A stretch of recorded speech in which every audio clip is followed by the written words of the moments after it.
ଗୋଟିଏ ଜଙ୍ଗଲରେ ମଣ୍ଟୁ ମାଙ୍କଡ଼ ବୋଲି ଜଣେ ମାଙ୍କଡ଼ଟିଏ ଥିଲା। ସେ ଜଙ୍ଗଲର ବୈଦ୍ୟ ଥିଲା।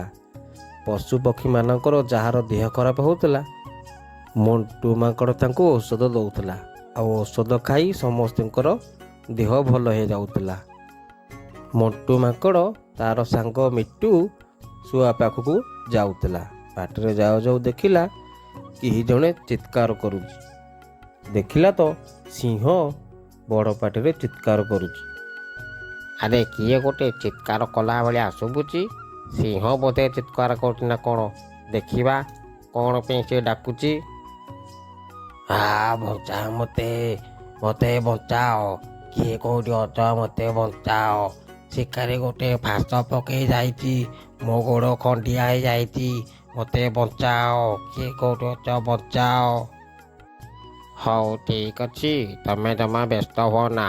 ମୁଁ ହେଉଛି ପା ଜଙ୍ଗଲର ବୈଦ୍ୟ।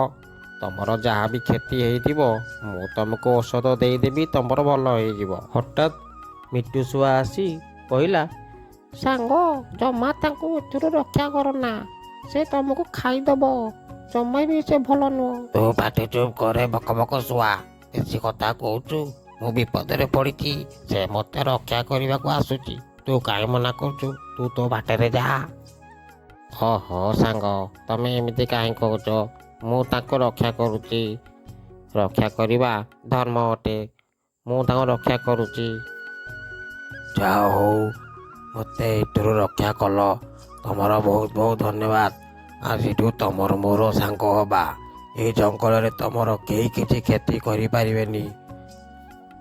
ହଉ, ଆଉ ବେଶୀ କଥା କୁହନା। ଜଲ୍ଦି ଜଲ୍ଦି ଏ ଜାଗା ଛାଡ଼ି ପଳାଅ, ନହେଲେ ଶିକାରୀ ଆସି ପୁଣି ତମକୁ ନେଇଯିବ। ଶୁଆର କଥା ଶୁଣି ମାଙ୍କଡ଼ ଆଉ ସିଂହ ସେଠୁ ବାହାରିକି ଚାଲି ଆସିଲେ। ସାଙ୍ଗ ହେଇକି ବୁଲିଲେ। ଶୁଆ ମାଙ୍କଡ଼ କହିଲା, ସାଙ୍ଗ, ଦେଖ, ତମେ ସେ ସିଂହ ସାଙ୍ଗରେ ସାଙ୍ଗ ହୁଅନା। ସେ ଜମା ବି ଭଲ ନୁହଁ। ହିଂସ୍ର ଜନ୍ତୁ। ତମେ ତ ଜାଣିଛ ସେ ଆମକୁ ଖାଇଦିଏ। ଆରେ ନା ନା ମିଟୁ, ମୁଁ ପରା ତା ସାଙ୍ଗ। ଆମେ ଯେତେବେଳେ ସାଙ୍ଗ ହେଲେଣି ସିଏ କ'ଣ ଆଉ ମୋତେ ଖାଇବ? ତମେ ସେଥିପାଇଁ ଜମା ବ୍ୟସ୍ତ ହୁଅ ନା। ସାଙ୍ଗ କ'ଣ ସାଙ୍ଗର କ୍ଷତି କରେ? ସିଂହ ପ୍ରକୃତରେ ଭଲ କି ନାହିଁ ଦି ଜଣ ଏମିତି କଥା ହେଇ ଗୋଟେ ବୁଦ୍ଧି କାଢ଼ିଲେ। ଚାଲିଗଲେ ସିଂହ ପାଖକୁ।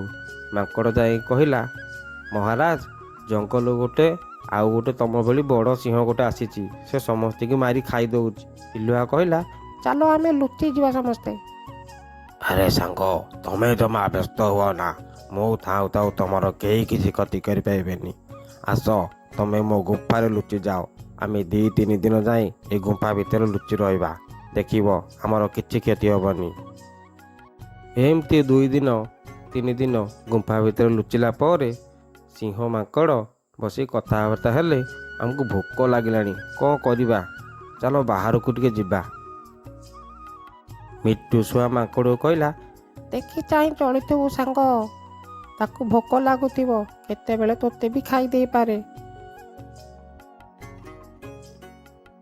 ଓହୋ, ଆରେ ସାଙ୍ଗ, ମୁଁ ତା ସହିତ 3 ଦିନ ଗୁମ୍ଫାରେ ରହିଲି। ସେ ଯଦି ମୋତେ ଖାଇବାର ଥିଲା ତାହେଲେ ତ ମୋତେ ଖାଇ ଦେଇଥାନ୍ତା। ସେ ସେମିତିକା ନୁହେଁ। ମୁଁ ଯାଉଛି ମୋ ସାଙ୍ଗ ପାଖକୁ। ତାପରେ ମାଙ୍କଡ଼ ସେଠୁ ବାହାରି ସିଂହ ପାଖକୁ ଗଲା। ସିଂହକୁ ବହୁତ ଜୋରେ ଭୋକ ହେଉଥିଲା। ସେ ମନେ ମନେ ଭାବୁଥିଲା, କ'ଣ କରିବି? କିଛି ତ ଖାଇବାକୁ ନାହିଁ। ମୁଁ ଯାଉଛି, ନହେଲେ ମାଙ୍କଡ଼କୁ ଖାଇଦେବି। ମୋ ଭୋକ ମେଣ୍ଟେଇବି। ଆରେ ସାଙ୍ଗ, ମୋତେ ବହୁତ ଜୋରେ ଭୋକ ହେଲାଣି। ମୁଁ କ'ଣ କରିବି? ମୋତେ କିଛି ବୁଦ୍ଧିବାଟ ଦେଖାଯାଉନି। ମାଙ୍କଡ଼ର ତା ସାଙ୍ଗ ମିଟୁ ଶୁଆ କଥା ମନେ ପଡ଼ିଗଲା। ସେ ଜାଣିପାରିଲା ସିଂହ ବୋଧେ ତାକୁ ଖାଇବାକୁ ଚାହୁଁଛି। ସେ ଚାଲାକି କରି ଗଛ ଉପରକୁ ଚଢ଼ିଗଲା। ମୁଁ ଜାଣିପାରିଥିଲି ସିଂହ, ତୁ ମୋତେ ଖାଇବା ପାଇଁ ଚିନ୍ତା କରିଥିଲୁ। ମୁଁ ତୋ ଚାଲାକି ଜାଣିପାରିଛି। ତୁ ଧୋକାବାଜ ସାଙ୍ଗ। ମୁଁ ତୋତେ ବିଶ୍ୱାସ କରିବାଟା ଠିକ୍ ନୁହେଁ। ମୋ ସାଙ୍ଗ ମିଟୁ ମୋତେ ଠିକ୍ କହୁଥିଲା।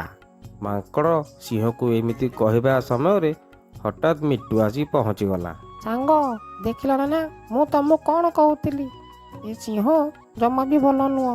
ଦେଖିଲ ତ, ଆଜି ମୋତେ ତମେ ବୁଝିପାରିଲ ତ?